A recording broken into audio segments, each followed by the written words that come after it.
Bien que pendant un certain temps David ne comprenait pas la raison de toutes ces épreuves et afflictions, il eut en plus à souffrir de la haine de Saül, des situations douloureuses dans sa propre maison. De même, nous sommes appelés à souffrir de la jalousie des autres, des animosités, de certaines personnes que Dieu place sur notre route. Alors que le pourquoi de ces choses nous est inconnu et dépasse notre compréhension. Toutes ces épreuves et afflictions dont nous sommes l'objet résultent du choix divin et du plan que Dieu a déterminé et arrêté pour nous, alors que nous n'en savons rien.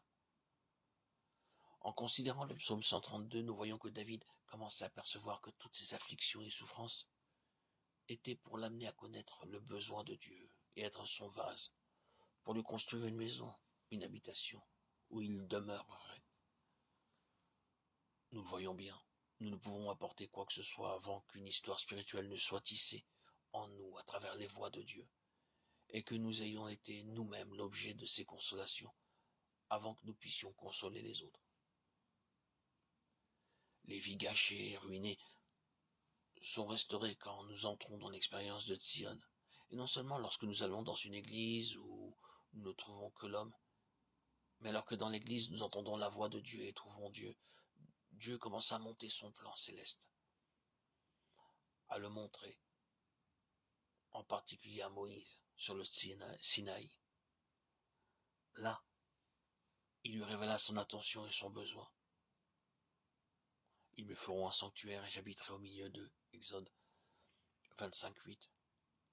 De même, avec David plus tard, nous voyons se dessiner le plan de Dieu pour l'Église lorsque Dieu lui révéla le plan céleste pour le peuple.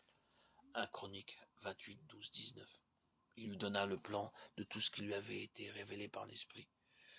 C'est par un écrit de sa main, dit David, que l'Éternel m'a donné l'intelligence de tout cela, de tous les ouvrages de ce modèle. Qu'il s'agisse donc de Moïse ou de David, ils eurent l'un et l'autre à passer par une sévère discipline pour être libérés de leur propre sagesse. Il en sera de même pour nous, pour chacun d'entre nous.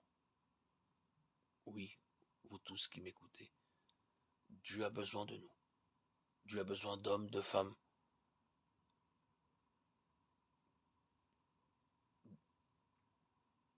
selon son cœur, qui pourront recevoir la révélation du modèle céleste pour son Église. Car nous ne pouvons l'édifier si nous l'avons vu ce qu'elle est. L'apôtre Paul a dit au roi Agrippa, en conséquence, roi Agrippa, je n'ai point résisté à la vision céleste, acte 26:19.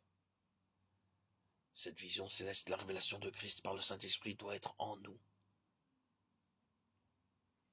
Christ est le modèle parfait pour son Église, dont il est la tête.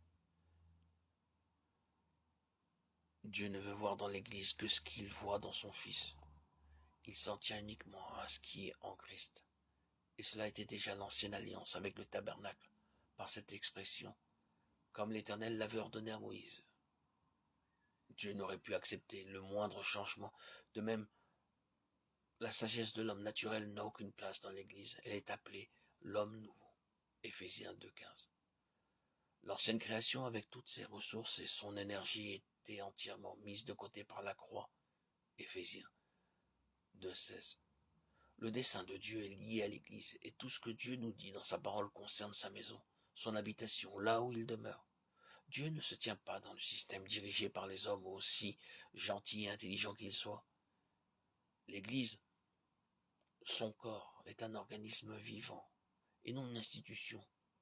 Nous ne pouvons parvenir à la pleine stature à moins que nous soyons incorporés et amenés sous son autorité.